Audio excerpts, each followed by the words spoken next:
This is America Unbound, and I'm your host, Narain Batra. Today, we're exploring one of the most urgent questions in U.S. foreign policy. How should America choose its battle in a world where its supremacy is being challenged? My guests today are Jennifer Lind and Daryl, both professors of government at Dartmouth College. Daryl is the director of the Davidson Institute for Global Security at Dartmouth College, and Jennifer Lind is a faculty member there and a leading scholar of East Asian security. The Davidson Institute has a very ambitious mission to train the next generation of policymakers and help shape debates and dialogue in Washington, D.C. in the age of Donald Trump. In their brilliant and thought-provoking foreign affairs essay, Strategies of Prioritization, Jennifer Lind and Daryl argue that the U.S. can no longer lead everywhere, all the time. Instead, it must choose. Welcome to the podcast, America Unbound. In the business world, prioritization is a crucial strategy to achieve definitive goals. Failure is not an option in the business world. The market is unforgiving. There is also command and control attitude there. In the case of the most important global power, like the USA, what exactly does the idea, the concept, the theory of prioritization mean in foreign policy? How does it look like in practice? Choosing regions, threats, tools? What is the larger vision? Is it to uphold the international liberal order established by the USA? Or is it just to pin down China so that it doesn't move? Well, first, I want to say thank you so much for having us here today. This is a wonderful podcast that you run, and it's a great thing, not just for the White River Junction local community where we're sitting here today, but also for, I'm sure, a global roster of listeners. So thank you so much. So I thought we would start off by talking about U.S. foreign policy going into this era that we're describing as prioritization. So this is a really important context for understanding why the Trump administration is taking the actions that it's taking and doing some policies that otherwise people find just perplexing. And you hear the phrase shooting yourself in the foot and own goal and these kinds of phrases a lot. So previously, the U.S., and I think basically we can say since about the end of the Cold War, the U.S. has been pursuing a strategy known as deep engagement or global leadership. And this is a very ambitious strategy. The U.S. was trying to promote democracy around the world, to promote the spread of markets, to promote human rights. And the tools for doing that were basically to create an international order through various institutions and so on to, again, spread markets, to help developing countries move toward free market economics, and then also to expand the human rights regime. And then, of course, through alliances, the U.S. tried to bolster democracies. And of course, as I'm saying all this, I'm sure many listeners are thinking, gosh, we didn't always do that so great. And didn't we also, partner a lot with authoritarian countries and so on? But the bottom line is we went about this imperfectly, but that was kind of the goal. And as many critics of the strategy have said, this is a very ambitious strategy. It's very expansive and expensive, right? And it required paying attention to events around the world in the far corners of the world. And it required devoting a lot of military expenditure, foreign aid, diplomatic energy, and so on to these alliances. And people started commenting, hey, it doesn't look like the allies are actually spending a whole lot of money. And why is the U.S. essentially, in the memorable phrase of scholar Barry Posen, paying welfare to the rich? Mm-hmm. So there are many criticisms of this strategy. Daryl, I'm sure you have some things you want to add. Yeah, I think that's exactly the right place to start the conversation. The previous strategy, the deep engagement strategy, is wonderful in its ambitions. It's transformative. I mean, the goal was to transform the world and to do it by spreading markets, by spreading democracy and human rights, and by marshaling an ever-growing group of allies and partners in support of what you both described as being called this global liberal order. And in terms of its ambitions and its goals, it was hard for most people to argue against or to see why it might be a problem. Over the decades of the strategy, though, as with all strategies, the costs and the negative consequences started to amass. The strategy paid some real dividends, but it also oversaw a period of significant relative decline of the United States vis-a-vis the rise of China.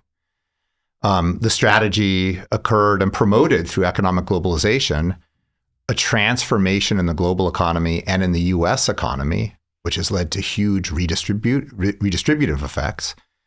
And then the strategy, as Jenny just said, led to a situation in which allies around the world found themselves in the position where they could focus on the social spending and social needs of their countries, and let the United States bear the price and the costs of providing security all around this global order. And so the strategy that we've had for 30 years had many, many supporters and had much to say positive about it in terms of its ambitions.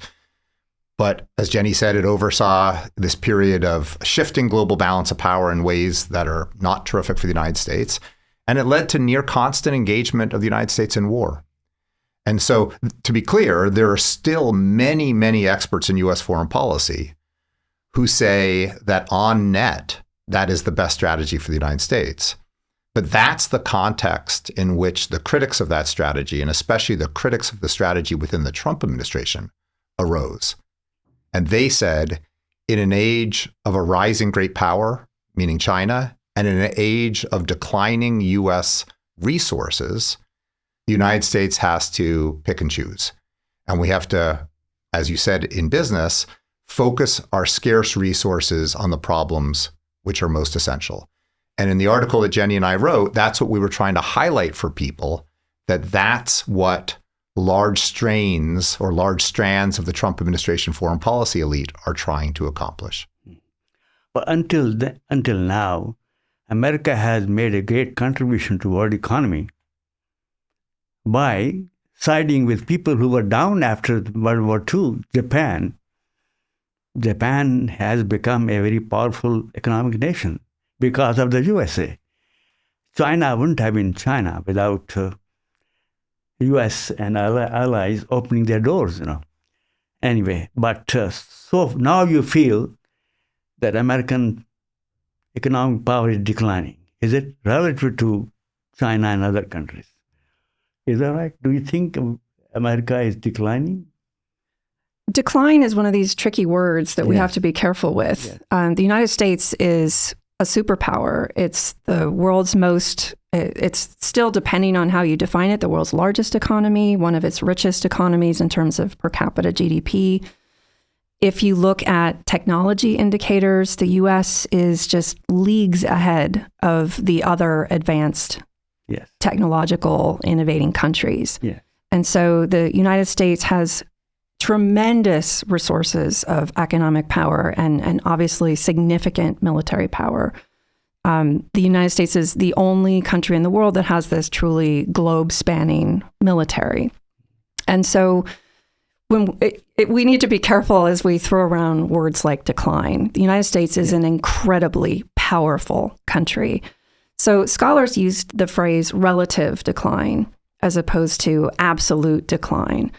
Absolute decline would mean that our institutions are failing, that our economy is stagnating, and we're becoming poorer over time. And, people will want to debate the institutional part, but we're not becoming poor over time. Our economy is doing kind of staggeringly well. Like, this is a sharp difference with Europe, right? So Europe is in a situation that people are talking about significant decline. What we're talking about with the rise of China is relative decline. And so it's looking at what is the share of global manufacturing, what is the share of the global output, and so on. And what we've seen is the share commanded by China has grown significantly, and the share commanded by the United States has fallen.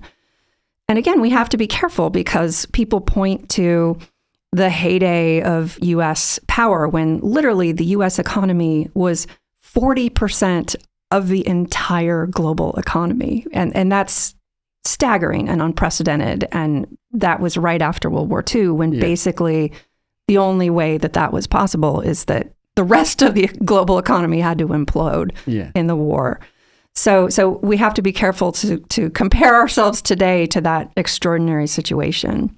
But essentially, when we're talking about decline, it's that so the United States is still very powerful economically, technologically, militarily, but China has gotten more powerful alongside of us. And so we're looking at a situation where the past several decades have been one that scholars would call unipolarity, where there was one superpower. And we're looking at a situation where we're going back to a two superpower world, so a bipolar world. And we had a bipolar world during the Cold War, so this is not unknown to us. But of course, there are all sorts of different ways in which China is not the Soviet Union. It's already more powerful on a variety of indicators than the Soviet Union.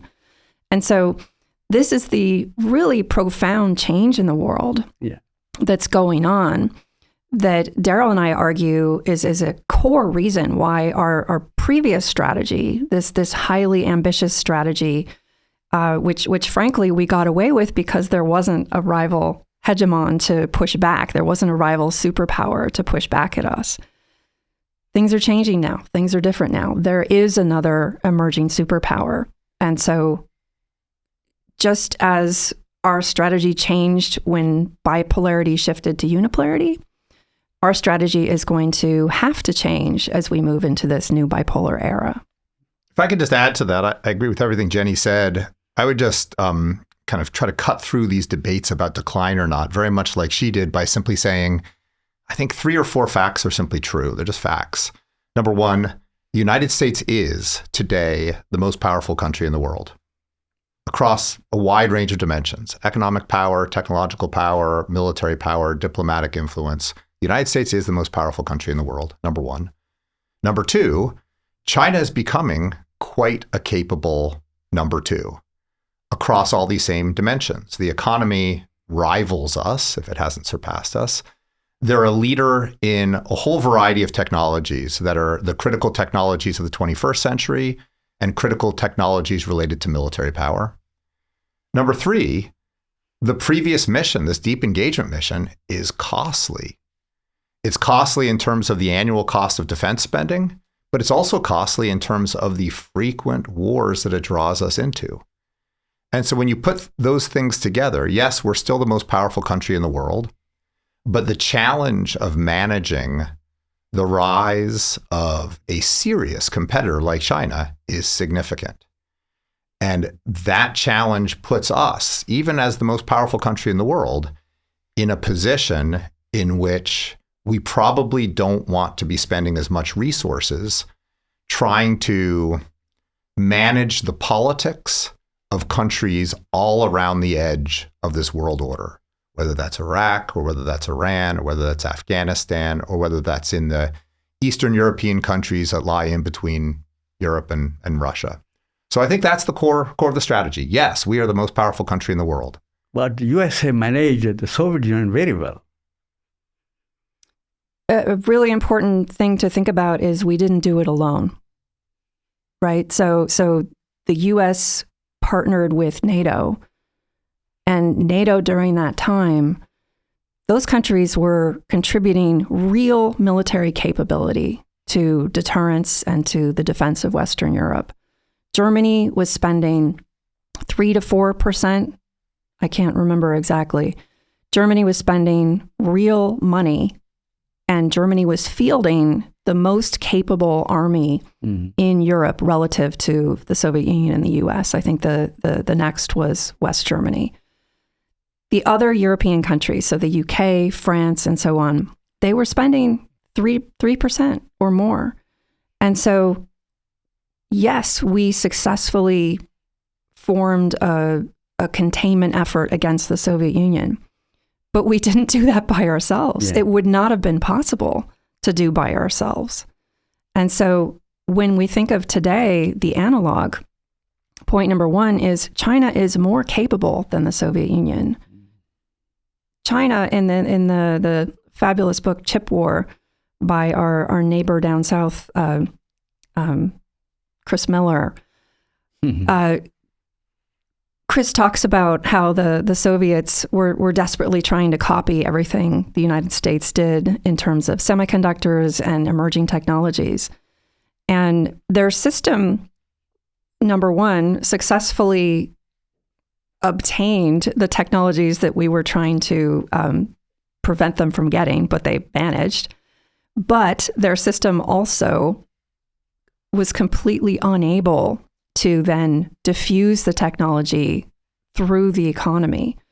And so it was more that the Soviet economic system was what defeated them. That is not the case with China. China has shown itself quite adept at both accessing technologies, taking them and repurposing them in new ways in this very innovative manner. And as we're seeing right now with DeepSeek, for example, successfully diffusing those technologies through its economy. And so this is a very different threat. And so I would say the bar is going to be higher in terms of our ability to manage Chinese power, to contain Chinese power, if we want to put it that way. And currently, we have in Europe a set of countries that are drawing our attention away from that challenge by not managing their regional security adequately. And then in Asia, we also have several countries that are, as we call, buck passing, which is they're spending an extraordinarily low amount of money on their own security. So, and they're also being very hesitant about to what extent they're willing to partner with the U.S., even treaty allies, which is pretty remarkable. So imagine if it was, 1960 or so, and well, actually, we don't have to imagine. This is France. And the NATO allies said, well, we're not really sure if we're up for this, and we're not really sure if we're going to let you use our bases and this sort of thing. So that's not the recipe for a successful alliance in most cases. And yet this is the picture that moving into the Trump administration, U.S. security policy looked like. And so that's why there are these critics out there saying, wait a minute, how are we possibly going to manage China's rise, manage relations with a superpower that seems intent on dominating East Asia? How are we supposed to do this given our current foreign policy? And so for the people advocating change, that was their view for the reason that things had to change. Jen, can you remind me, Jenny wrote a terrific article in International Security about 6 months ago that compared, had nice metrics measuring the balance of power, the global balance of power in a whole variety of ways. You started your answer by saying that the challenge China poses is in many ways much worse, much harder than the challenge the Soviets posed. What fraction of U.S. GDP did the Soviets have at the max? And what is the fraction of GDP that the Chinese have today? I've forgotten. Yeah. So what I did in the article, this was called Back to Bipolarity. And so the arguments that I was making earlier about bipolarity can be found in this article in International Security. The various metrics that I use, what I did was I took a measurement of a given country as a ratio relative to the leading state at the time. And so the Soviet Union's overall GDP relative to the United States never got higher than 40%. Oh. And so that's pretty telling, right? So when we talk about bipolarity, that's pretty skewed bipolarity, right? Yeah. That's one pole that's significantly richer than the other. Just on a tangent, bipolarity was certainly true in terms of the military capability that the Soviets amassed. But when you think about it, to generate that military capability, they had to spend so much more of the fraction of their economy on the military. The economic bipolarity was very skewed. So in other words, Soviet Union never had more than 40% of the U.S. GDP. China has 110% of the U.S. GDP, depending on the way that you measure it. So again, there's different ways you measure it. Some people might be listening and saying, "Wait a minute, but what if you measure it in market rates and so on?" And so the bottom line is, the Soviet Union was never close in catching up to, let alone overtaking, the U.S. economy, and China may well be able to do that. So let me just underscore that really quickly. What the point is, I believe, is that I'm old enough to remember the Cold War. Yes. The Cold War was a difficult geopolitical challenge. Yes. With substantial risks of major war. And during the Cold War, as Jenny just said, at its peak, the Soviet Union had 40% of U.S. economic power. And that doesn't even count the economic power of the NATO allies. Mm-hmm. So at its peak, this really difficult challenge of the Cold War, the United States had 2.5 times as big an economy as the Soviet Union. And it was hard. China is essentially equal to us. Mm-hmm. And unlike the Soviet Union, they're a leader in technology. So that's the scale of the geopolitical challenge we face. It is not a small thing. It is a major challenge. And in that context, you can understand the underlying logic of why it is that some people say it's time to put on hold the mission of democratizing places like Afghanistan, maybe for some other decade. Let's focus on job one, which is managing the peaceful rival of a country who has the capacity to be many times as challenging as the Soviet Union ever was. So when you say managing the rise of China, what do you mean? In stopping them, or in USA increasing much faster than that? What does it look like in real operational terms? That's exactly the right question. And in reality, there's multiple different versions of that, multiple different visions of that. I would say where most of them agree as a foundation is there are political disputes in East Asia and there are political disputes all around the world. And the United States would strongly prefer that those political disputes not be resolved by force. Mm-hmm.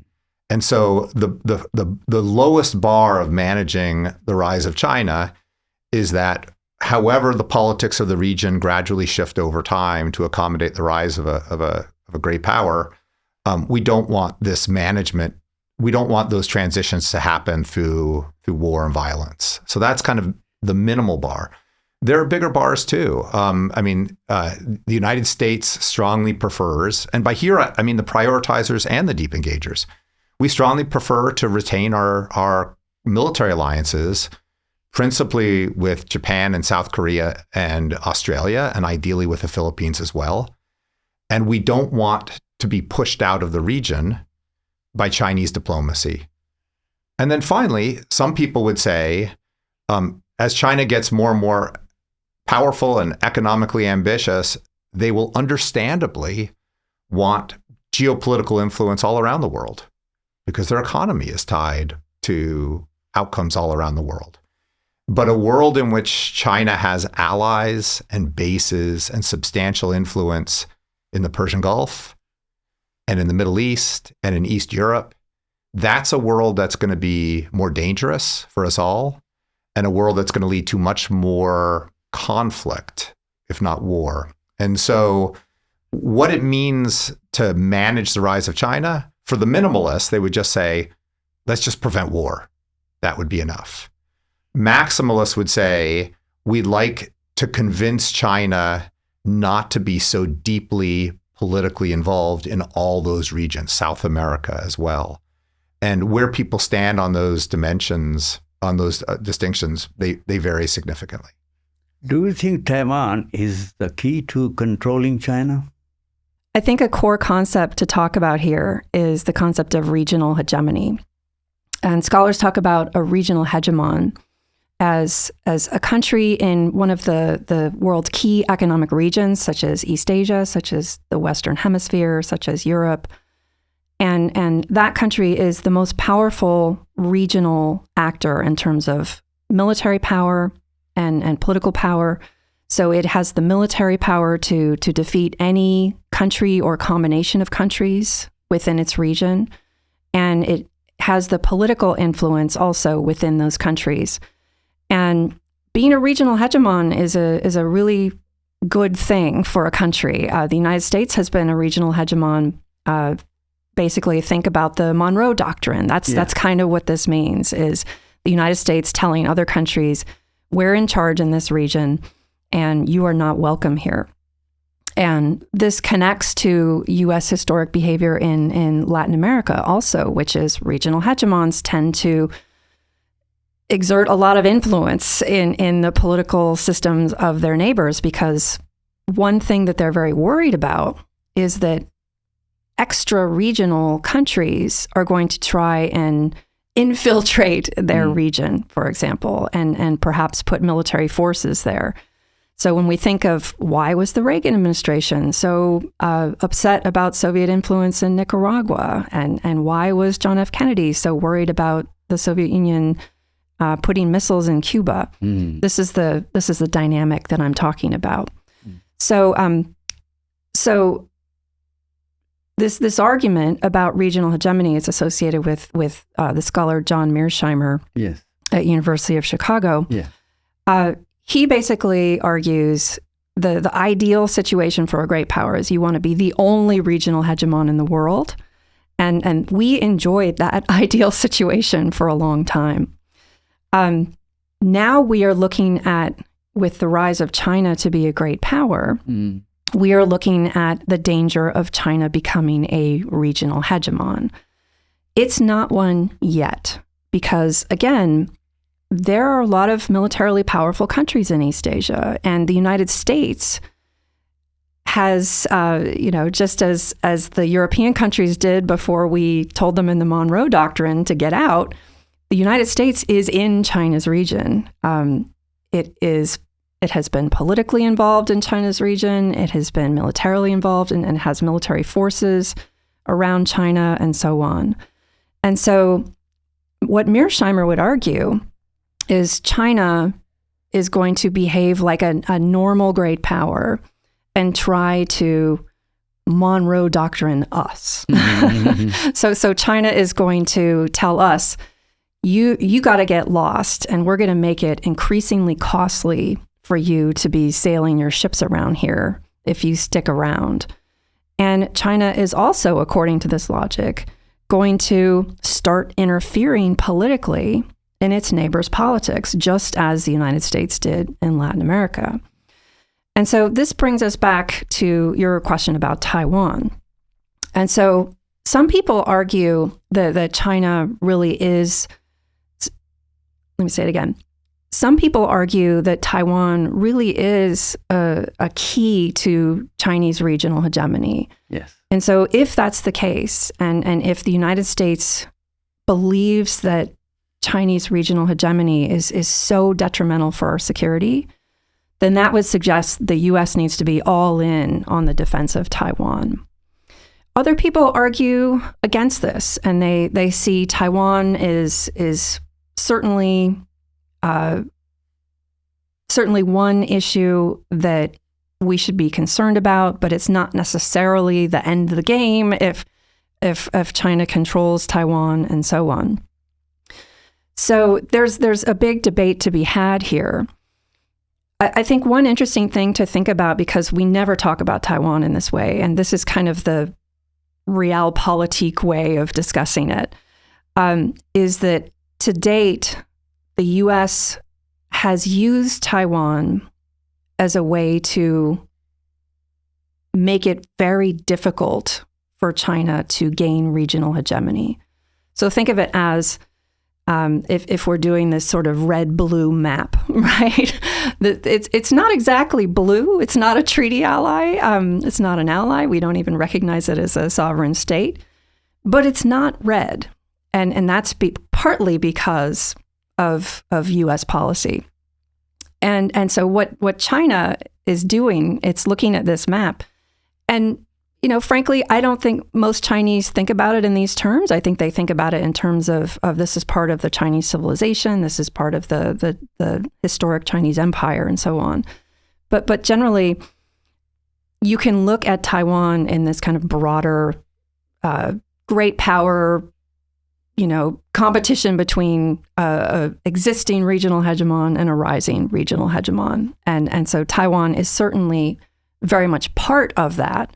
It's not necessarily the be-all and end-all of that, but it's part of that. And again, I just want to note, as listeners might be noting themselves, This is not how we generally talk about Taiwan. We talk about, the gallant democracy of Taiwan, that because we believe in democracy, we should protect. And some sort of demonstration effect, right? Like, if the U.S. doesn't protect Taiwan, this will lead our allies to question us. And so those are the ways that people typically talk about Taiwan. So I thought it would be interesting to kind of situate it more between, I thought it would be interesting to situate it more in this lens of this kind of Chinese bid for regional hegemony. So let's move on to our favorite person, President Donald Trump. His juggernaut is redrawing the global map. The way he's doing things, President Trump. Tariffs, for example, are not only economic tools, but they are reshaping geopolitics. Seems to be at present, So how do tariffs fit into your framework of prioritization, You think they will help or hinder or?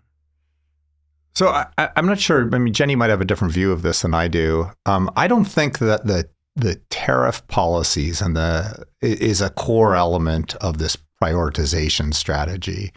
I think they're kind of operating on parallel tracks, in which President Trump, for a whole variety of reasons, is interested in rebalancing what he perceives to be unfair trade relations that the United States has with allies and partners and neutral states all around the world. I think that's one path.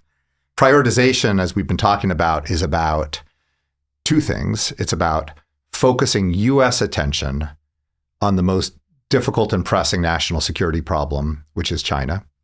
And number two, forcing U.S. allies in other regions to stand up and manage the problems in their own region to allow us to focus on East Asia. So, at least in my way of thinking about it, the tariffs and the refocusing of U.S. alliances are not in conflict necessarily, but they're kind of parallel tracks. The way that they're connected, I think, to the extent they're connected, is through kind of a sentiment, which is there is a sentiment which I think is held by most people in the Trump administration foreign and national security policy space, that the previous arrangement, the arrangement of deep engagement, didn't serve the United States very well. And that others around the world have happily, in their view, taken advantage of the United States in the security realm by underspending on their own defense and allowing the United States to do it for them, and also taking advantage in the trade realm by allowing themselves to have much higher barriers to entry, whether they're tariffs or non-tariff barriers, while the United States had open markets. So to kind of summarize, I do think, at least the way I think about these are separate policies and these are separate directions. But what really knits them together is a view that the previous administration, and by previous administration, I mean the Biden administration, I mean the Obama administration, and probably the George W. Bush administration before this, were focused on advancing a set of globalist goals, creating this blue space of democracy, rights, and markets around the world, and facilitating global economic growth by opening the US market, that they were focused on those global goals and not keeping a clear focus on US national interest. And in that way, I think the two sides of this, the alliance changes and the tariff policies, come together, even though I think the deeper underlying logics to them are distinct. Mm-hmm. Yeah, let me just add, I agree with Daryl. I think that it's better to just think about Trump's economic vision and his overall views that the U.S. market is this sort of prize, and that there's, how should I put this? Trump views that having access to the U.S. market is really a prize. It's really this coveted thing, and so he believes we can charge people for that, mm-hmm. right? And so there's a whole economic philosophy of Trump that I think is really not connected to the prioritization logic. What I will say, though, is trade, as Daryl just said, was very much connected to the deep engagement logic. And the people who have been the most critical of tariffs, the people in the foreign policy space who have been very critical, have said, this is disastrous. This is, again, shooting ourselves in the foot. We need to be cultivating friendly, warm, close ties with our allies so they will partner with us. And we can't do that if we're beating them up and imposing tariffs on them. And so that's I think, been the dominant foreign policy view. Every New York Times article has that view. And so here again, we can separate that from how the Trump administration and the prioritizer lens would view this. And so those critics would say, first of all, we reject the idea that we should be continuing to kind of stroke our allies mm-hmm. and to cater to our allies. It's the opposite. They need to be doing more for themselves. And so tariffs are not something that, if you have that view, you shy away from. I don't think the prioritization has a prescription with respect to tariffs necessarily. I mean, maybe you have them, maybe you don't. But the bottom line is Trump and those who favor a renewed focus on the U.S. economy and less of this kind of global mission and global order building, they would say, to the extent that these tariffs sort of wake up our allies a little bit and show that we're not always there for them, that's not necessarily a bad thing. Okay. Anyway, following your idea, so every country is negotiating for better tariff with USA now. Trump administration. So doesn't it show that America is still an indispensable nation to what Madeleine Albright said long ago? If everyone wants to come and talk with Trump and persuade him, this is a tremendous power. It has never happened before. Have you ever come across in history? The whole world would go to, unless you think about Rome, where every road led to Rome. I'm amazed. Everybody is negotiating, and the Trump had a unique habit of putting down countries and people, and he gets away with it. Only a very powerful country could do it. What do you think? America is indispensable even now? The key, I think the key change that the Trump administration is trying to implement is not to keep us indispensable or not to make us unindispensable. The key change is about trying to make American support and cooperation contingent. And that's the key intellectual change between the previous position of deep engagement and the Trump administration's view, the prioritization view. The whole foundation of this deep engagement school is that we will always be there, no matter what. Hey, NATO, no matter what, you can depend upon us, was the previous approach, which is good in some ways. But the consequence of that is if you're Germany with big budget shortfalls, or if you're France with big budget shortfalls, you can say, well, thank goodness, we can always depend on the United States. So you do. The change for the Trump administration is to make support contingent on various things, depending on who we're talking about and what domain. So for NATO, they've said our support is contingent upon you doing more and you actually taking steps to defend yourself. On lots of these tariff negotiations, the argument was it's contingent upon you either investing in the United States or contributing more to basing arrangements in your own country or lowering barriers to access to your own goods. So the theoretical switch was a theoretical switch from an idea that said we gain influence around the world by demonstrating that we are always reliable. And that was the idea that ran US foreign policy for decades. Whereas in the Trump administration, the idea is we gain leverage and influence by telling to partners and allies that our cooperative behavior depends upon them being cooperative back, is one way of saying it. Or in a more hardball way, you could say it's contingent on them doing various things that we care about deeply. It's contingent on Mexico helping us solve the immigration problem.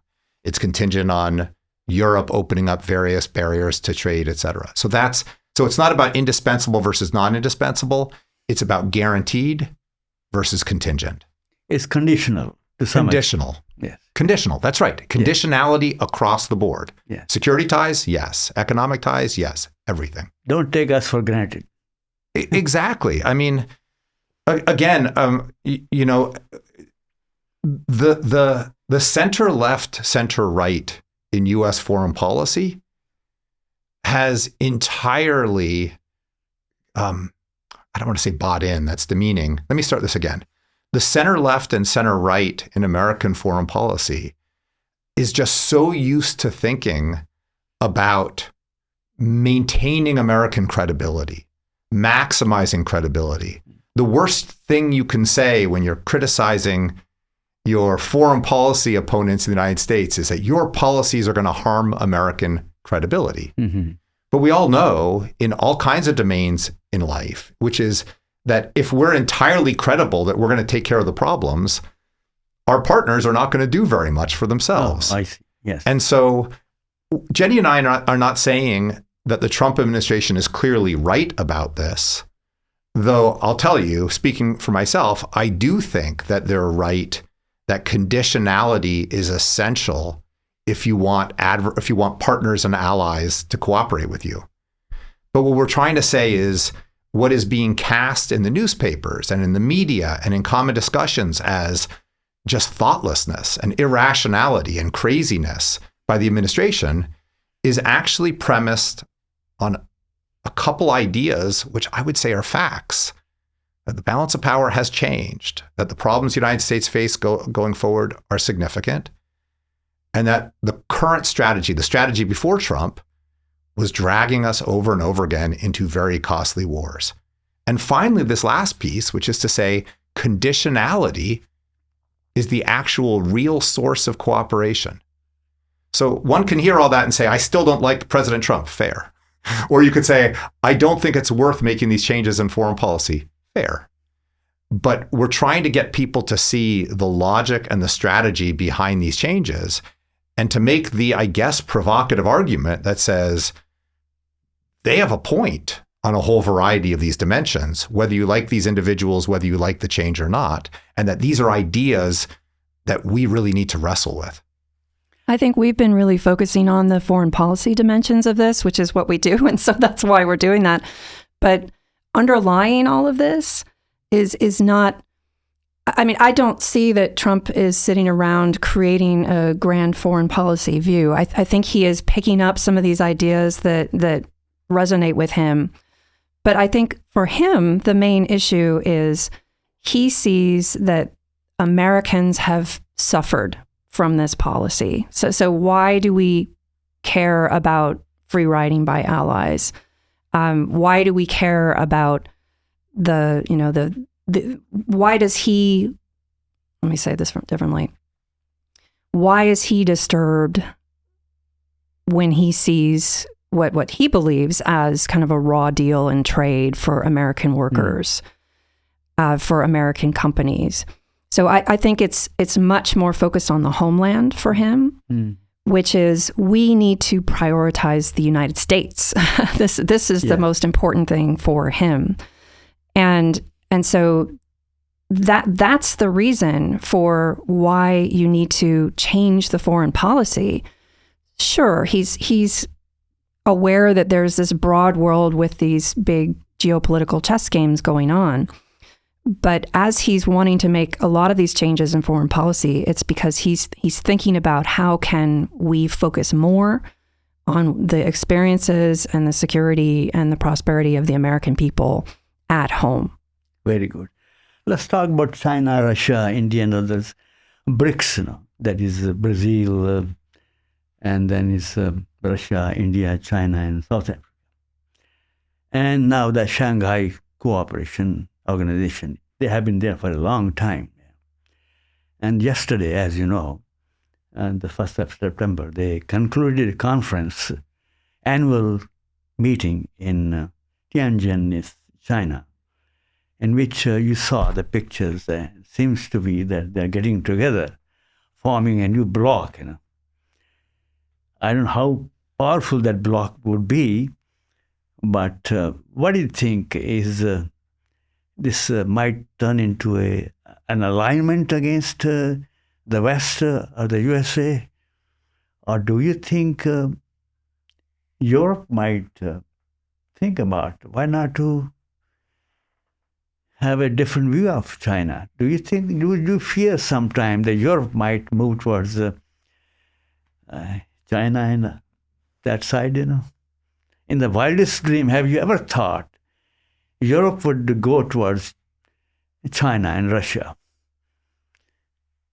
Well, I think that it's good to think of these different countries in terms of having agency and having fluidity potentially, right? So this is one thing I think it's really important to remember in the case of the U.S., Russia, China triangle, which is we've seen the alignments in that triangle shift in every possible way over time, and they will shift again. Mm-hmm. So that's an important thing to think about. I think when we're talking about these alignments from the U.S. position, the U.S. is going to be most interested in the countries that are going to affect the military balance most significantly, the countries with the most political influence, the countries with the largest and most technologically advanced economies. Mm. And so, again, that we're in a two superpower world, and there's a whole bunch of other smaller powers, middle powers. And so point number one is we're going to be most concerned about the most powerful states. Mm-hmm. There's a whole interesting, consequential group of countries in that kind of middle power space, like Brazil, like India, like Turkey. And they can exert significant influence. But when it comes to this kind of grand hegemonic competition between the U.S. and China, I would say that they're going to have less influence. And so our yes, they matter. Yes, we should be concerned about them. we should be striving to have good relations with them. But, if there's a big summit between Brazil and Beijing tomorrow, this is not something that I think is sustainable. Well, no, not even. It's just not incredibly consequential for the competition we're in with China. I think that, you're right. We see these photos of Xi Jinping and Modi, and the optics are really stunning, and from the U.S. perspective, alarming. I would just say there's one narrative, and again, this is what we're hearing from the media, which is the U.S. and India were very close partners. India was this major player in an anti-China coalition. Trump came in and messed that all up with his tariffs against India, and so now we've pushed them into China's lap, and now China and India are going to have this tight relationship. I think this is a deeply problematic narrative, and so problem number one is we were not particularly closely aligned with India. They're not an ally. They are a country that prides itself on strategic independence. They are one of these consequential middle powers that we should be, and we have been trying to woo, to have good relations with, to serve as another kind of technological center in the emerging world economy, right? So there's all sorts of great reasons to think about why we should have good relations with India. But first of all, India is not in, despite our efforts to create through this Indo-Pacific moniker, India is not in East Asia. And so the extent to which it would be willing to engage in the kinds of operations that are preoccupying the US and Japan and others, I think that's very questionable. And then secondly, the other thing to emphasize is today we're sitting here having just seen these friendly photos between Modi and Xi. What if we were to record this podcast 3 months from now, or 5 months from now, or a year from now, in which we hear about how much that relationship has soured? Yeah. This is an ongoing, developing story. So I would be very skeptical both of the idea that the US and India had these extremely close relations, and also that now that has shifted to be a tight China-India entente. Can I underscore a couple things there? So Jenny's point about we probably had been exaggerating the depth and the closeness of U.S.-Indian ties before this, and we're probably exaggerating today the depth of Indian-Chinese ties. I think that makes a ton of sense. And I would just point out that if U.S.-India ties were so deep and so lock solid, then how does a dispute over oil prices that India is going to pay for Russian oil make them bolt from our alliance system and bolt to China's system? I mean, the fact that we're having this conversation, the fact that they had this meeting is evidence that what Jenny said is right, that India was only loosely aligned to us in any case before, and they're probably only loosely aligned to China today. So I think that's 100% right, and it's really the thing to keep in mind. Yes, keeping in mind, following your point, India is a member of the Quad, as you know, Quadrilateral Security Dialogue, along with USA, Japan, Australia. And India and USA hold annual military exercises in the Himalayas every year in the Indian Ocean. And now, today, they are holding exercises in Alaska. And they're not going away, they're there. Then, of course, India-USA economic relations are very, very deep. So, probably Modi is trying to show, look, we have an alternative. Well, I don't want to put my views before you, for you to say what you want to say. But one thing is certain, India-China relations are very, very troublesome. They are not about the Himalayan border. They are about Tibet. India has not accepted Tibet as part of China, even then they say 150,000 Tibetans live in India. They have their own country. They have their own government. Dalai Lama is there. They are highly respected.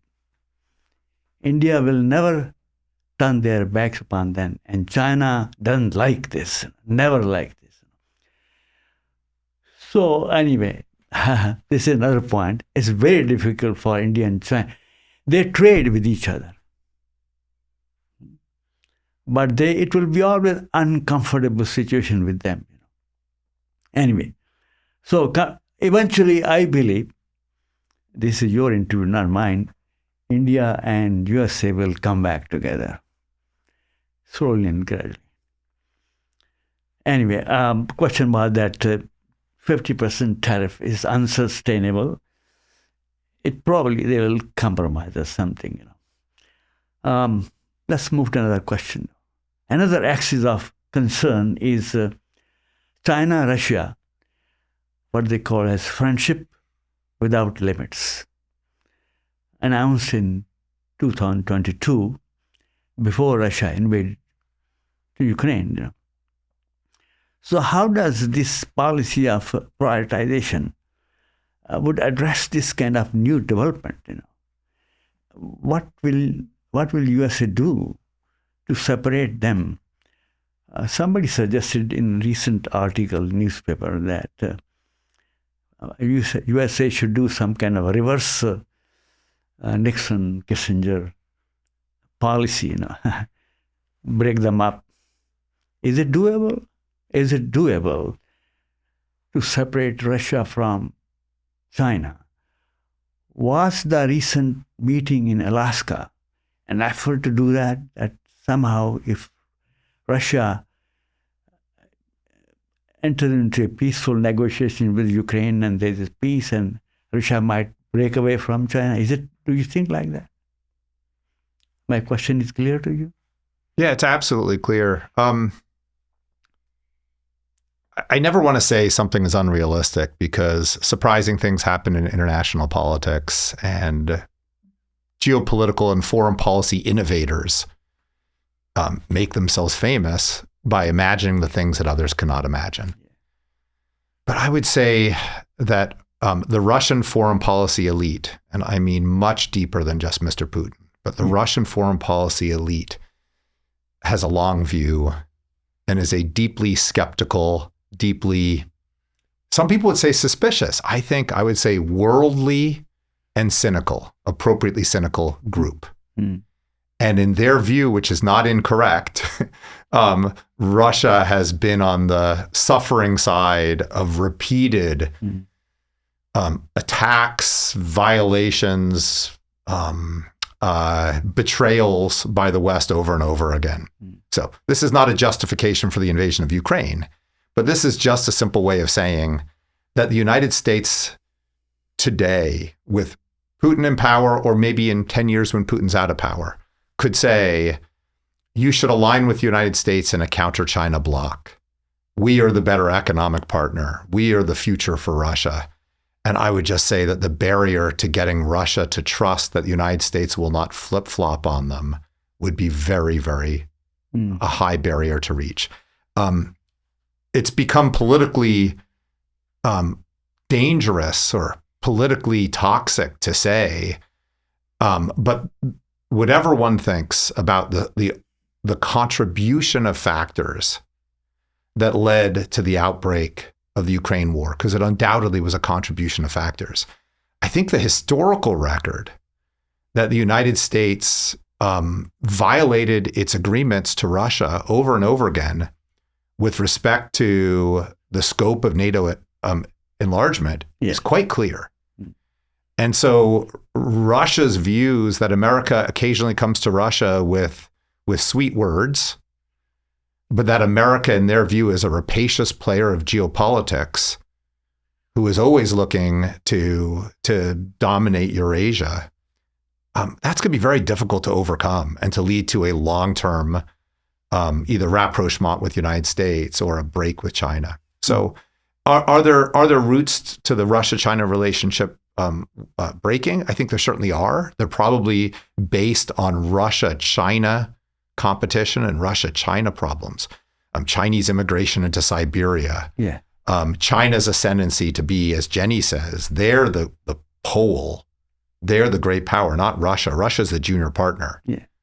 And that might lead to friction in their relationship. But, kind of a... So how would USA create a wedge between them, exploit this latent hostility between the two countries? I think we should be smart about our policy, and the first dimension of that is to think about timing. And I agree with Daryl that this is not the time. The time is not ripe for this sort of a shift, this sort of a fluidity in the relationship.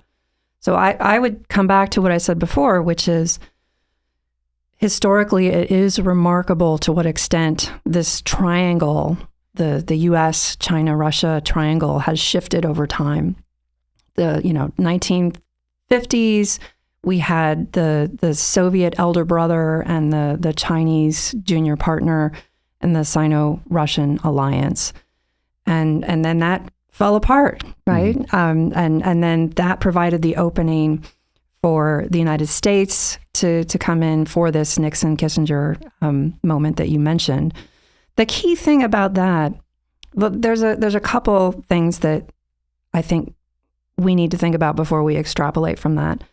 Number one is there was another country that the two of us were worried about, namely Russia.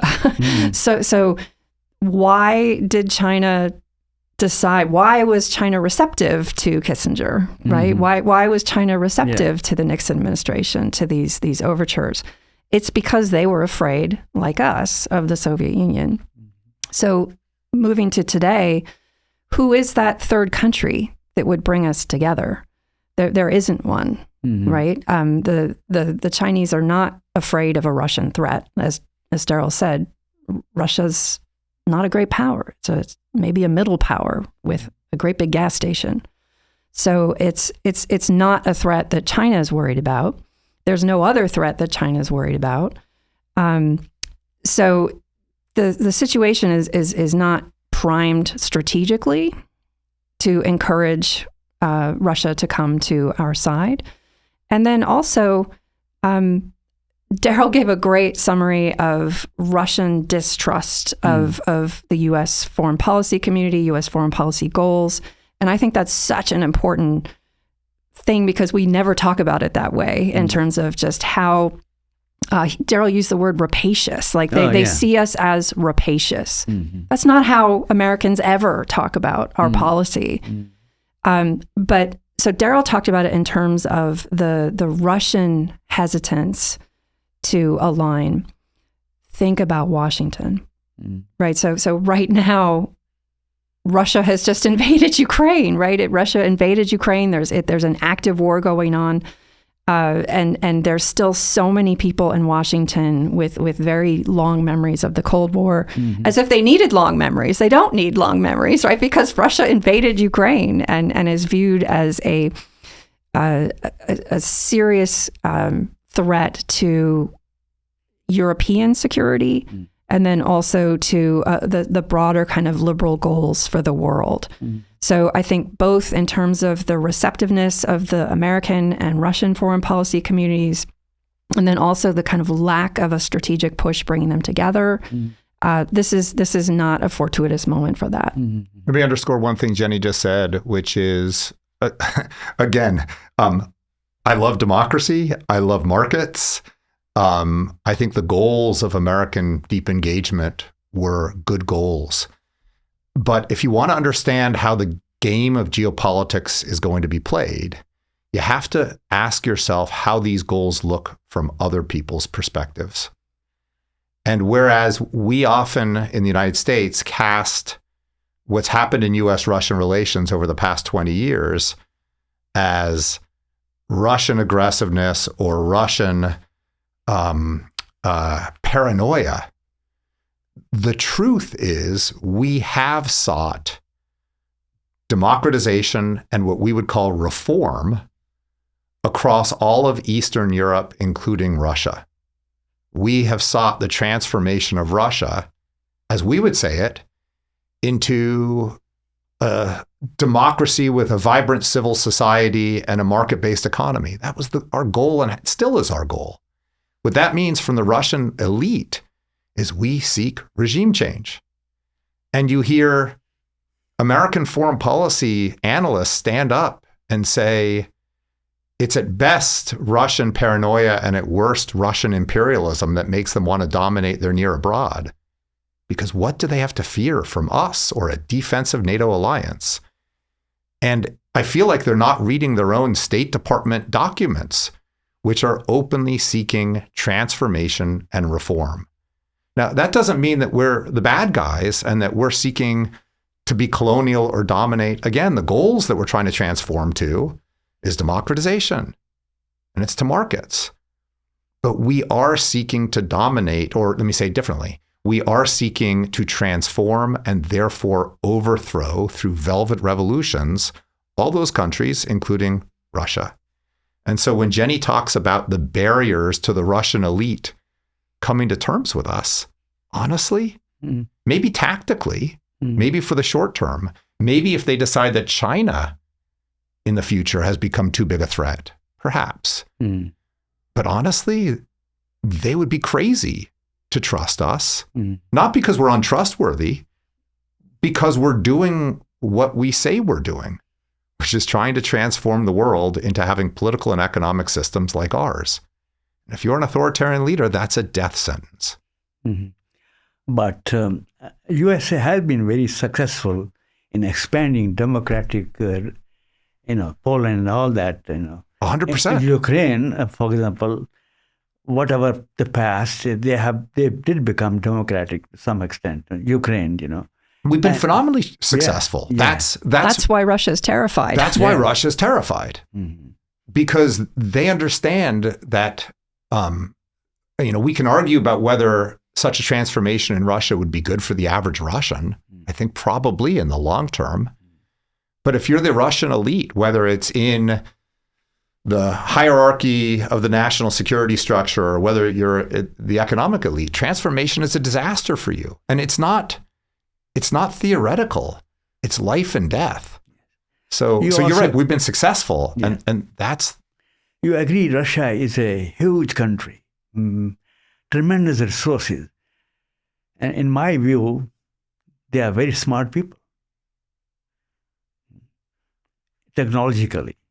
If we somehow persuade them, Americans, it's going to be difficult, as you said, but changes do come, remotely, we don't know. China has changed a lot. They are not communist country. They follow state capitalism. Anyway, next question. The question is this. You say prioritization.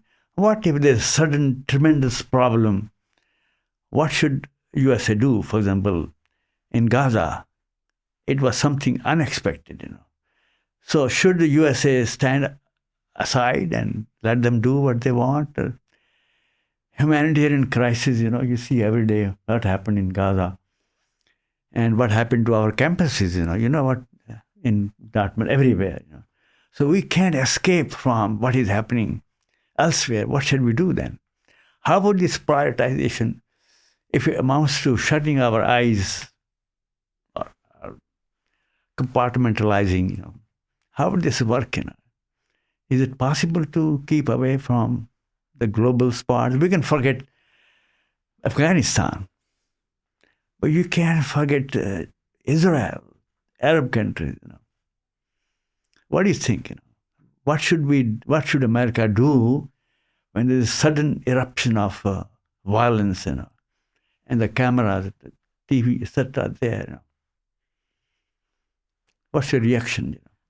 I would just reiterate what prioritization is all about and what it's urging the U.S. to do. And so essentially it's saying, if you look around the world at the biggest security threats to the United States, the biggest security threat is the rise of a potential regional hegemon in East Asia. That is a deeply serious security threat that the United States should seek to prevent from emerging.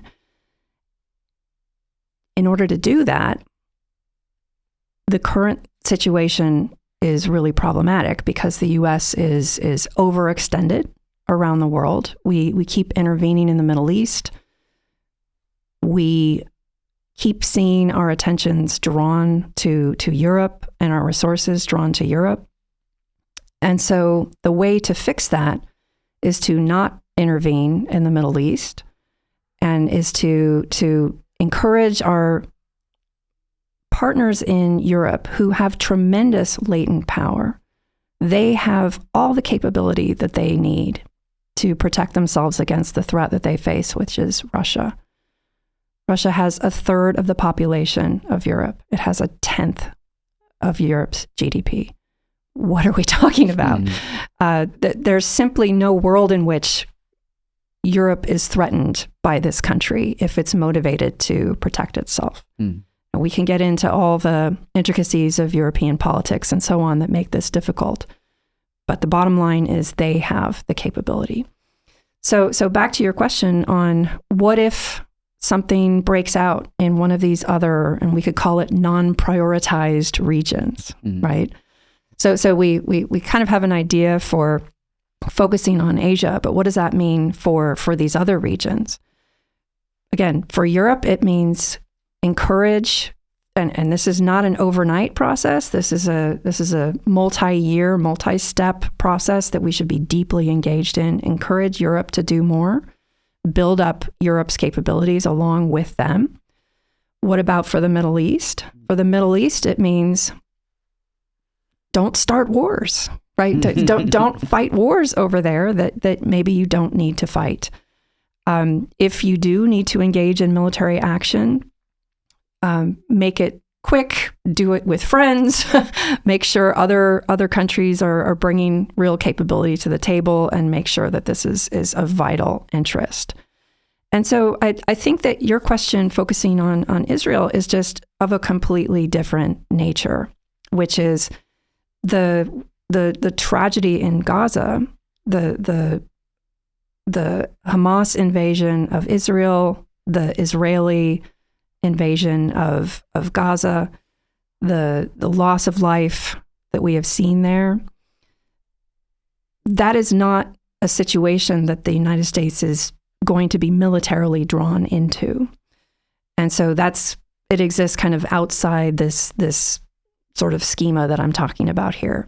So the question that you're asking is really just, this is a question for America's policy toward Israel, an American policy with respect to human rights.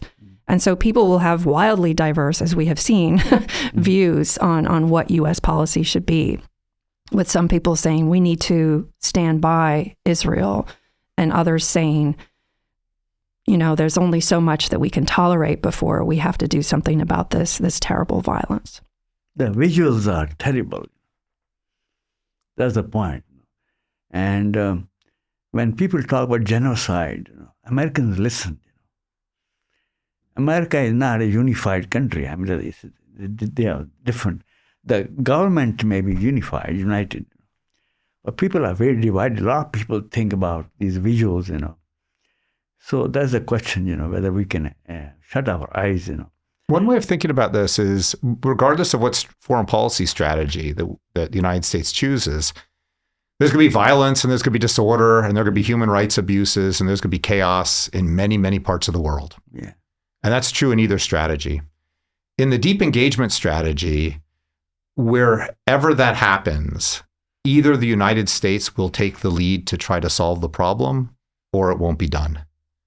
And the reason is because there won't be, and there isn't in that strategy, anybody else who has the capacity to do this. Because the other most powerful and most rich partners in the world, the Europeans, have been incentivized by the current strategy not to build such capabilities. So in the deep engagement strategy, when tragedies happen all around the world, there's two possible outcomes. Either the United States leads an effort to solve it, or nobody does anything. In the prioritization strategy, those same things are going to arise. And the notion is that we will have generated local areas of capacity and local actors who have the capacity to try to solve these problems. And how have you generated that? Through the unpleasant and divisive process of telling allies and partners that they can't rely upon us as much. And so you're right that things are going to break out all around the world. They're going to be difficult to look at on TV or difficult to look at on our iPhones. But that's the reality in either strategy. And what the prioritizers would say is, we prioritizers are trying to create a situation, which will admittedly take a decade or more to create, in which there are other actors who can try to intervene and support and assist, other than simply the United States. You think Abraham Accord would have been, if implemented, would have been good? Now it is probably in the cold storage, Otherwise, Arab countries and Israel were coming together. That should be the goal, probably, of prioritization that other people do with the support of Europe and probably to some extent America. And I think it still is. I mean, I think the Trump administration, I think that's a strategy that the Trump administration 1 and the Biden administration and Trump administration 2 all support. And honestly, I don't think that strategy is at all dead. I think that it is both the hope and the possibility that when you get a peace deal eventually between Israel and Hamas, that some form of that strategy will arise again. The strategy broadly of trying to create deeper ties between the Saudis, other Gulf monarchies, and Israel in exchange for closer ties between the United States and those Gulf monarchies. Yeah. I think that's alive and well. Yeah. And I think what you said is exactly right, that fits a prioritization strategy in the same way that a Russia-Ukraine peace deal does. Yeah. Which is the goal is about dampening conflict in regions so that we're not drawn in as much. And so that especially in this period in which we're doing less and the allies haven't yet built up to be able to manage things for themselves, in that period, there's less violence and disorder. In operational terms, practical terms, would you, if you were in charge, advisor, how would you allot functions to Europe and other countries? Look, this is what you do. You take care of this region. And then ask Japan and South Korea, you take care of this, Is it possible to divide this responsibility and ask other countries, look, we will support you, but you're on the forefront. Is this what you're thinking? Is it real, realistic term? Jenny's written on this. I'll let her answer the main question. I'd say, I think it's realistic and I think it's simple. And the simple version is to tell the Europeans, we're with you. We're in NATO. There's an Article 5 obligation, but you're the front line. We will provide support. What's your phrase? Late and less. Yeah. Canada also is a member of NATO with Article 5 commitments to the Baltics and to Poland, but they're going to arrive late and with less. And what in this sort of prioritization idea, we would tell the Europeans, you're on the front line of Europe. You don't have to manage all the world's problems. We don't expect you to help us too much with China. Manage your own backyard, given the fact that you have 3 times the population of Russia and 10 times the GDP. For East Asia, we're basically saying, we will be the lead partner. We will provide most of the military capability. We will be the ally you want. All we ask of you in East Asia is do a little. That the days of Japan spending 1% of GDP on defense are over. The days of South Korea and Japan saying, we're not sure if you can use our bases to manage regional issues is over. And so what prioritization basically asks is to say, hey, Asia, help a little, help like the NATO countries did during the Cold War, and allow us to use your bases to manage shared problems in your region. With regard to Europe, we're basically saying, you're the front line. We're I don't know, are we the second line or the third line of defense?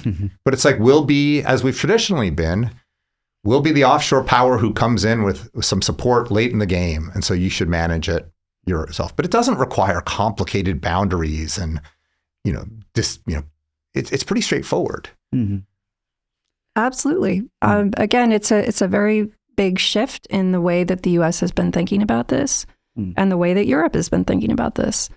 So for decades, U.S. war planners said, how can we quickly amass on the first day of a conflict as much military force as possible right at the center of any sort of military engagement? And prioritization would say, don't think about it that way anymore.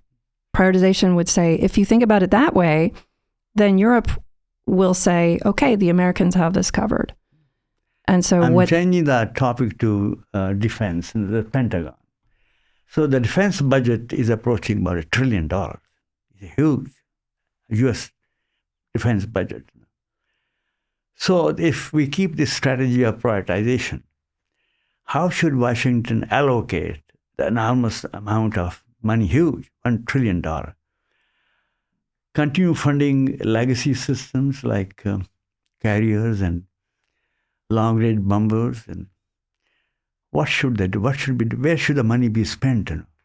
Cyber defense, and do we need so many soldiers at all when one aeroplane and robots can do the same thing as they're using in Ukraine also? So you must have thought about it. That this is a huge amount of money. Much more can be done this amount than is being done. Do we need so many carriers? Do we need? You talked about bases. Do we need bases at all?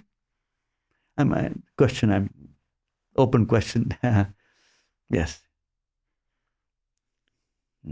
Want you?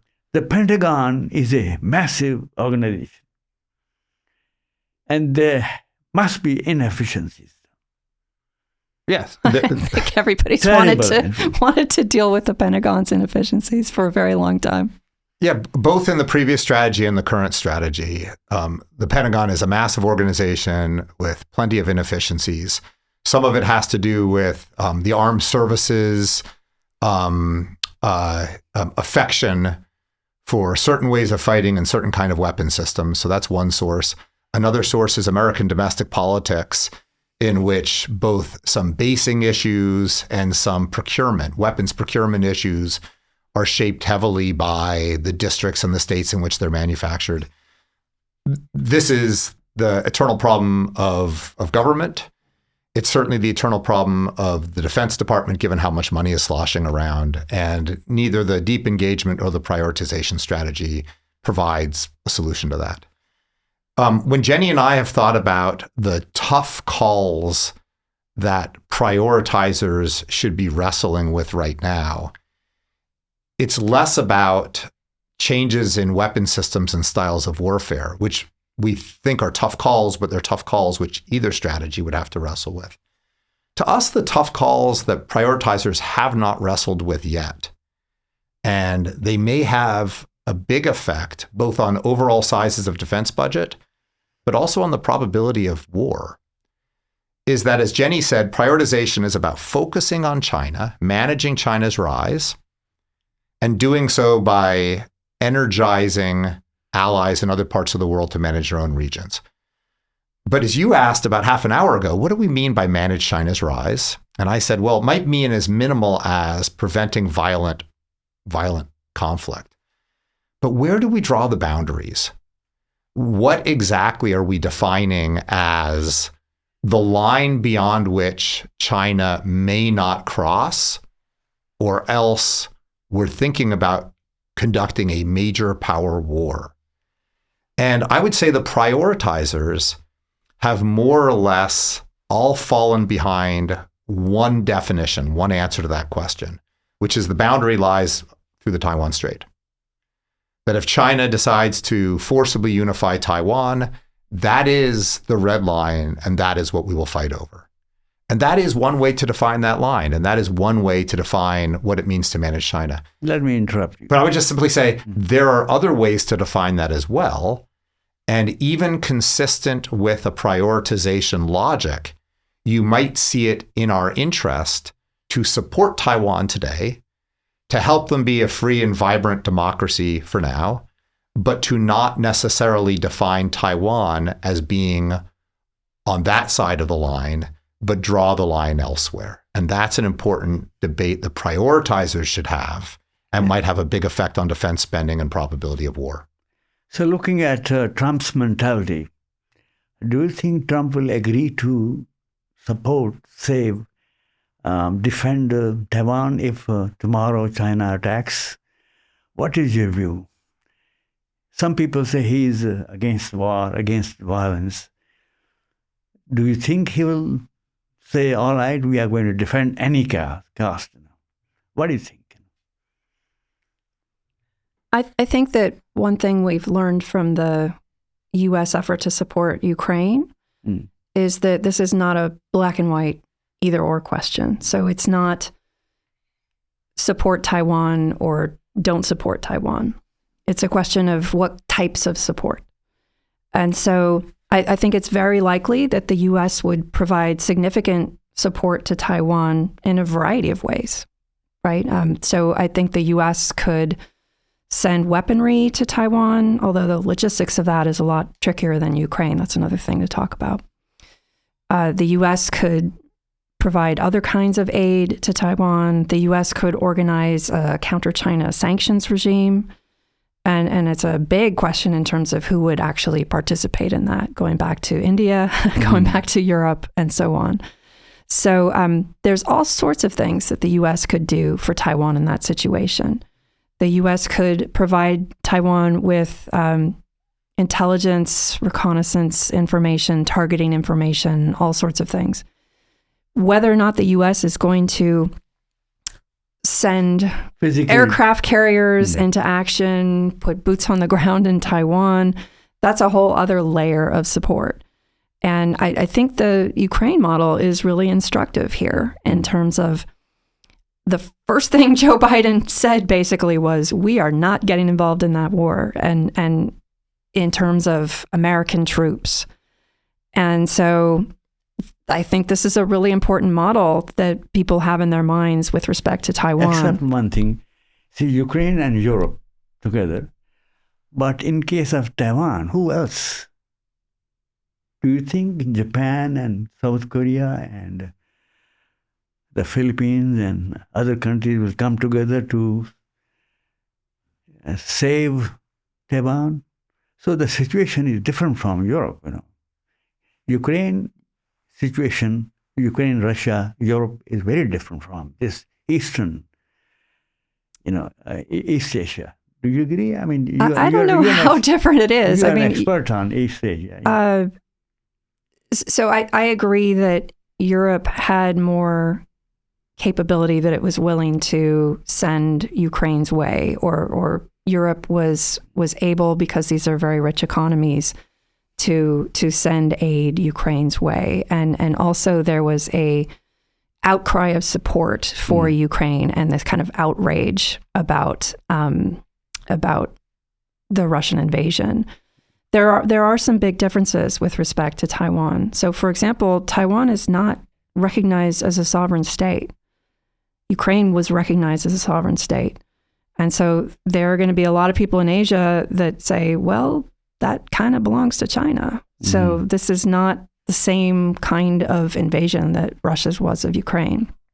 The other thing is a lot of these countries don't have the economic wealth of several of the European countries that were willing to send a lot of money Ukraine's way. So the Philippines, for example, they're not going to be able to do a whole lot for Taiwan. Japan, I think, historically has been quite close to Taiwan. The Taiwanese feel very warmly toward Japan. And I frankly heard many Taiwanese say, Japan is going to come to our aid. Japan is going to help us. And I think economically, technologically, Japan has a lot to offer. But militarily, again, the use of force by Japan is a deeply contested subject in Japanese politics, Japanese public opinion.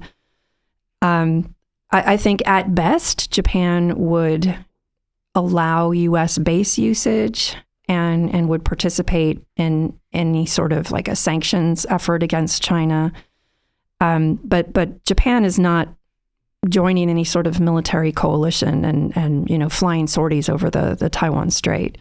South Korea has said at various times, we don't view Taiwan as connected to South Korean security. South Korea has been unwilling to make any sort of commitment to not just that they're not going to participate, but they're deeply concerned and may not allow the U.S. to use military bases or even the U.S. to use U.S. troops to send American troops from South Korean bases. So South Korea is deeply concerned about managing its relationship with China. And so there just isn't a big coalition that is forming to defend Taiwan. So I agree, this question you're asking about, like, what do we think of Donald Trump's likelihood of doing that is very important for that reason, because it really would be essential for any sort of robust defense of Taiwan. Wrapping up, my last question. Would you accept a diplomatic or national security position in the Trump administration? Let me repeat. Would you accept a diplomatic or national security position in the Trump administration? Either of you. Both. What are you offering? No, I'll go first. I mean, I guess I would say this. I would say I really believe in this cause of national service. And I think that good, energetic, smart Americans should be willing to serve in government, whether they agree with all or most or only some of the administration's policies, as long as they can get behind the policies on which they're working. And so from the standpoint of, do I think the general approach to U.S. foreign policy under the Trump administration is a good approach for the United States? I do. There are things that I would do differently. But I think that it's an honorable thing, those who are serving. I think it's an honorable thing to serve, even if you have questions about other aspects of the policy. I think that one of the ways that the polarization of American politics is harming us, and it's harming us in many, many ways, is this kind of cancellation also on this dimension, where people are trying to make the case that those who serve in the Trump administration should be excluded from other aspects of our society, other aspects of our... And I just think, I'm not sure if even that's the worst part of the polarization in the United States. I'm sure it's not, but I think that's harmful as well. So I guess I would answer the question by saying, although the piece that Jenny and I wrote was not principally arguing that prioritization was the right strategy, it was principally directed as to trying to help people see what the underlying logic was. I certainly think that prioritization is a good strategy. And I think that you certainly think that it has elements of something really positive, number one. And number two is I think that we should encourage well-meaning, patriotic, smart, hardworking Americans to serve in government on topics on which they support the direction of the administration broadly. Whether that's people who are political opponents of yours or whether that's people on the same side. And so I think we have friends who were in senior positions in the Biden administration. We have friends who are in senior positions of the Trump administration. And I respect both. And I am appreciative to both for the sacrifices that they have made in their family, on their careers, to serve both administrations. And although Jenny and I have not been asked and have not made any decisions, we could imagine ourselves in some future serving either in a future Democratic or in a future Republican administration. So we wouldn't rule it out. And we just wish that other people would view it from that lens as well. Yeah. If you hate the immigration policy, don't work for them on immigration. Yeah. If you hate the foreign policy, don't work for them on foreign policy. Mm. But if in your heart and in your mind you think that the foreign policy is in generally a good direction, then I think that whether it's Jenny or me or whether it's somebody else, they should serve, and they should serve honorably, and they should serve loyalty to the direction of the administration. And if they're asked to do things that they simply can't do conscionably, they should resign. And Yeah, you have the same. You will accept a position offer to you as a diplomat. Suppose Daryl is appointed in Germany and you're appointed in China. You will. I guess I would say I would take that position in a heartbeat. I mean, except for the fact that we'd be living apart. I don't know if we clarified to our listeners that Daryl and I are actually married. So when he talks about, oh, Jenny and I would do this, and he's not being an overbearing colleague. He's talking about being an overbearing husband. He's speaking as the royal we, which is that's the way we think, which is what are we, what are our plans, what are our moves, what's our next article, and so on. I just want to underscore again, I totally agree that national service, public service is a very difficult, grueling thing. When I see our friends in the foreign policy community working in the Pentagon, working in the State Department, National Security Council, this is a grueling job. And these people are working so hard. And I very much respect it and think that it's a position worthy of respect, no matter who is in the White House. We want smart people with good ideas in government. And so I really hope that people do that. And again, I see myself as less a political player than an analytic role. That's what I see that I have to offer, which is, as you see in this essay, we said, okay, what's going on? How can we explain what's at the bottom of this? How can we make sense of this, and kind of providing that analytic architecture? And I believe very strongly in that. Again, I believe in that enterprise. And then at the end of the day, somebody would read it and say, I understand everything you said, and I hate that policy. Or somebody might read it and say, I understand all you say, and that makes a lot of sense. And so that makes me really happy to be able to contribute to that kind of a debate. Ladies and gentlemen, that was Daryl Press and Jennifer Lind, international security experts and political scientists at Dartmouth College, one of the best universities in the world. Thank you very much. Thank you. Thank you so much for having us. Hopefully we'll meet again. Hear, hear. Bye-bye.